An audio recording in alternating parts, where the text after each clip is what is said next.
Nouveau journal sur Éduc TV, merci d'être avec nous. Tout de suite, les titres. Les inspecteurs principaux provinciaux du Nord et Sud Kivu sont désormais dotés chacun d'un ordinateur portable.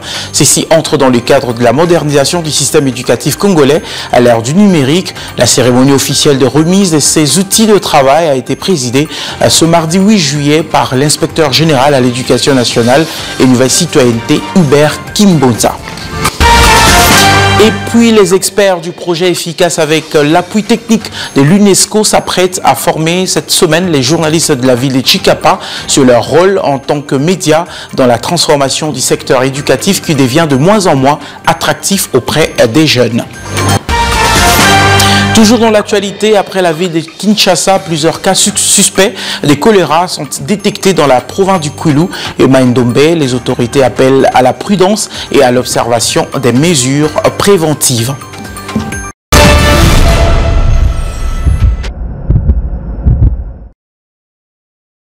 Bienvenue à tous. Je le disais au sommaire, dans le cadre de la modernisation du système éducatif, l'inspecteur général à l'éducation nationale et nouvelle citoyenneté, Hubert Kimbonza, a remis ce mardi 8 juillet 2025 des ordinateurs portables aux inspecteurs principaux provinciaux du Nord Kivu et Sud Kivu, une initiative destinée à renforcer l'efficacité administrative et pédagogique dans les provinces éducationnelles concernées. Lydie Malé. C'est au total 8 matériels informatiques composés des ordinateurs portables qui ont été remis aux 8 inspecteurs principaux provinciaux de la province du Nord et Sud Kivu. Cette dotation de l'inspection générale a pour objectif d'accompagner la transformation numérique de l'enseignement en disposant aux inspecteurs du matériel informatique.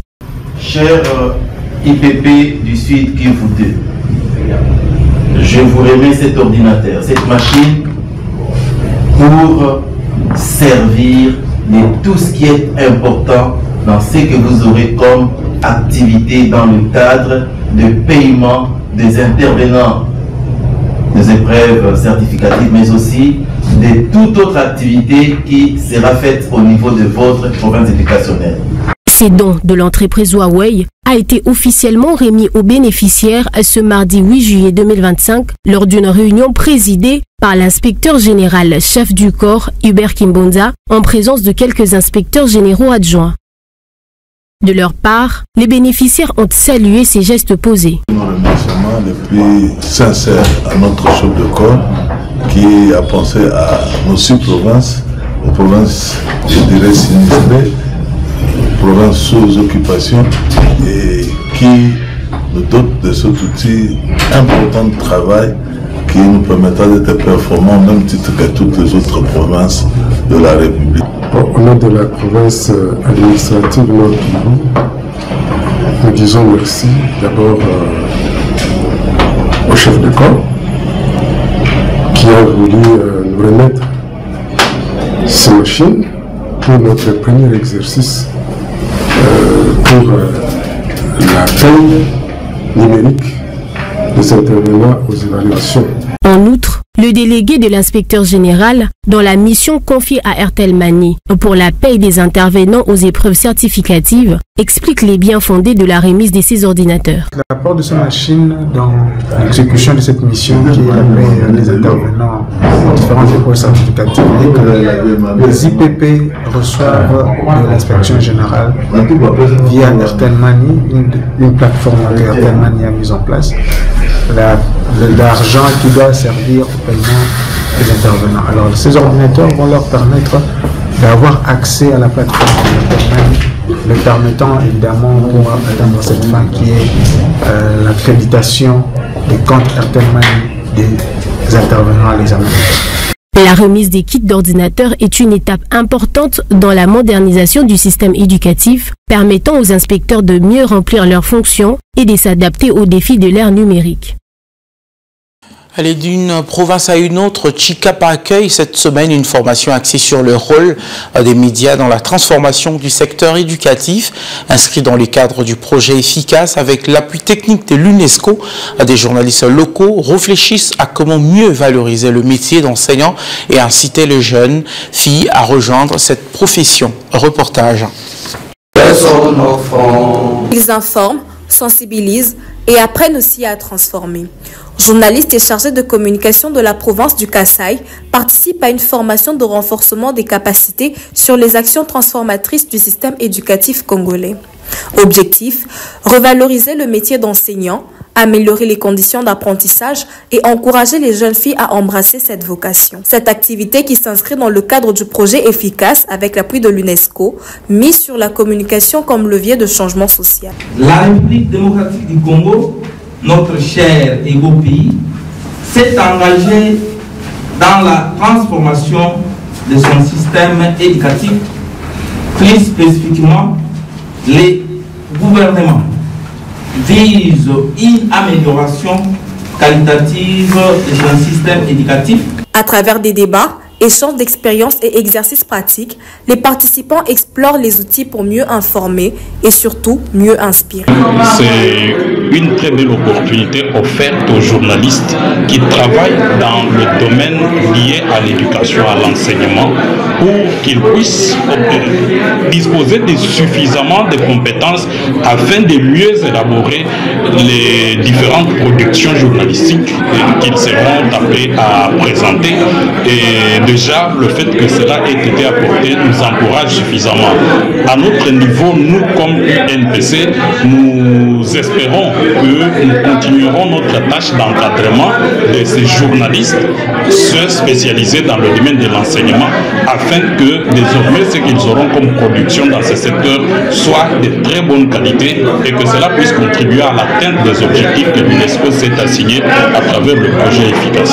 Effectivement, à partir de nos émissions que nous allons produire pour attirer l'attention du public, de la cible, surtout nos auditeurs disséminés dans tous les territoires, sur l'ensemble de la ville de Tchikapa. Je pense avec les différentes thématiques que nous avons apprises aujourd'hui, la population ou les auditeurs pourront avoir quelque chose. C'est une manière d'accompagner le gouvernement congolais, mais à travers les projets si efficaces. À l'issue de cette première journée, les journalistes et chargés de communication des partenaires éducatifs sont désormais mieux outillés pour collecter et traiter les informations afin de porter un regard constructif pour faire de leur micro un levier de changement. Et puis l'ONG Solidarité Plus Forever, en partenariat avec la RT Éduc, mène une campagne de sensibilisation sur l'hygiène menstruelle en milieu scolaire à Kinshasa. Ce lundi, ces responsables ont été reçus par la ministre de la Jeunesse qui promet un appui institutionnel à cette initiative citoyenne. Suivez. C'est une étape décisive pour la campagne de sensibilisation à l'hygiène menstruelle portée par l'ONG Solidarité Plus Forever en partenariat avec le ministère de l'Éducation nationale et Nouvelle Citoyenneté.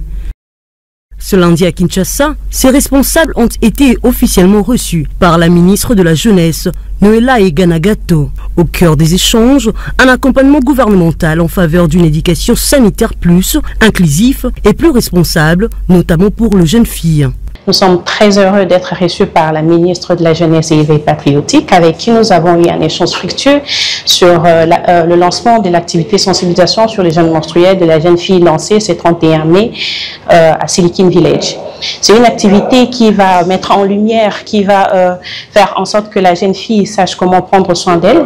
Parler de la menstruation, c'est parler de la vie et parler de la jeune fille en général. C'est pourquoi, lors de notre échange, la ministre s'est dit satisfaite de ce projet et promet son accompagnement. Depuis sa création, Solidarité Plus Forever multiplie les actions de proximité, notamment autour de la santé sexuelle et reproductive. Son cheval de bataille, préparer les adolescents à mieux comprendre et vivre les étapes naturelles de leur corps, en particulier durant la période menstruelle. Une approche éducative et inclusive, sans distinction de classe sociale. Nous avons présenté l'agenda de la deuxième phase de l'activité. Ça a été reçu par la ministre de la Jeunesse, qui d'ailleurs nous accompagne depuis le premier jour. Nous disons merci également au ministre de l'Éducation nationale, Mme Raissa Malou, qui a aussitôt saisi, instruit le secrétaire général pour nous accorder toutes les autorisations afin que les écoles soient disponibles à nous recevoir. Nous restons ouverts pour le reste, afin que tout celui qui est intéressé par cet événement, notamment le ministère de la Santé, pourquoi pas, puisse apporter sa pierre à l'édifice. La campagne actuellement en cours cible les élèves âgés de 10 à 17 ans, principalement au milieu scolaire. L'objectif est d'atteindre 10 000 élèves sur l'espace Kinshasa.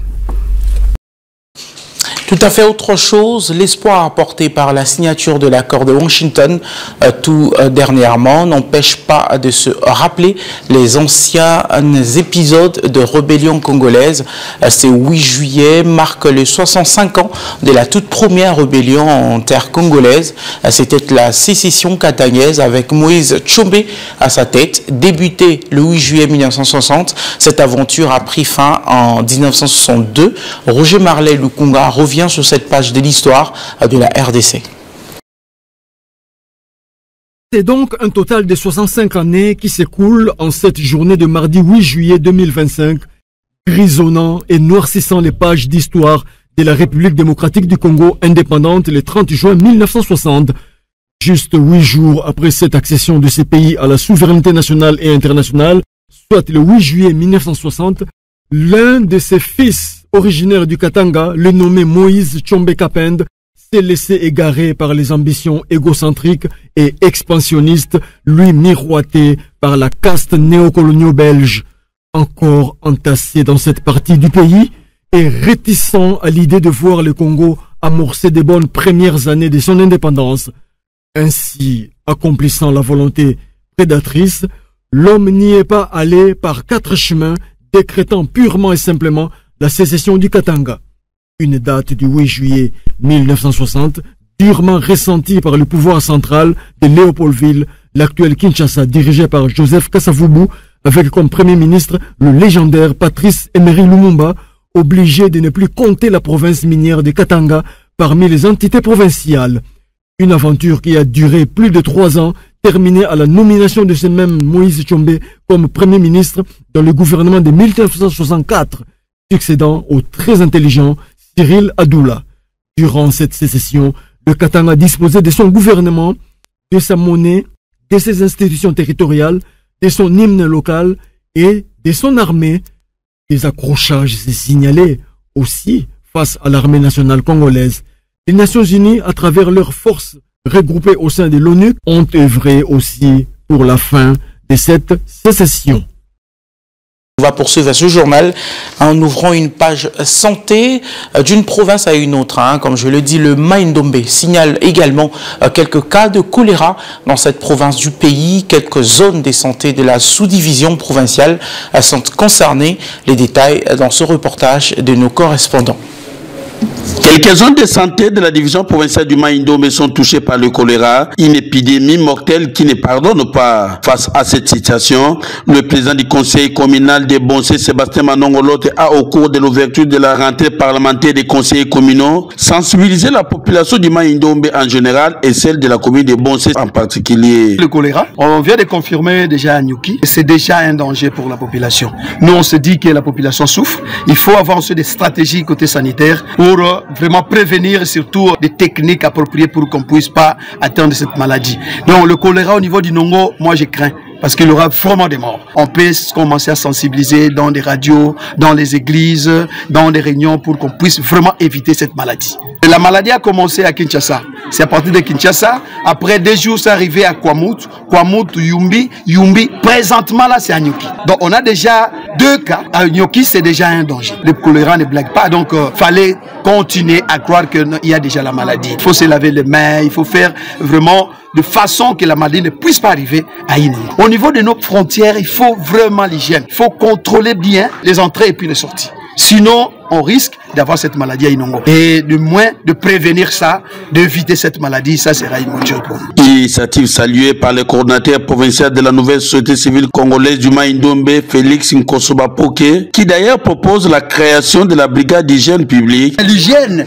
que nous avions connue autant jadis, dans des marchés, dans les avenues, et les WC, les kikos, les parcelles, n'existe plus aujourd'hui. Parce que l'État n'est pas mort, mais il a oublié ça. Qu'on ait aussi une brigade d'hygiène public, l'hygiène publique qui est vraiment l'outil de travail face à plusieurs maladies qui peuvent nous enterrer. Si réellement chaque commune se prend en charge d'avoir maintenant une brigade d'hygiène publique, on doit maintenant faire face à toutes ces maladies. Et nous devons maintenant copier ce qui était bon au temps jadis. Au temps jadis, cela existait. Et nous avions vu plusieurs maladies effacées. Mais voilà, aujourd'hui, il y a plusieurs maladies parce qu'on a négligé maintenant cette brigade d'hygiène publique. Il s'est de préciser que les conseillers communaux n'auront que 30 jours de travaux intenses afin de traiter quelques problèmes qui dérangent la population de leur entité, et plusieurs dignitaires ont pris part à cette cérémonie d'ouverture, notamment le député provincial élu de la ville d'Inongo, Louis Ntwali, le maire de la ville d'Inongo, Bumba Monteri, et tant d'autres personnes.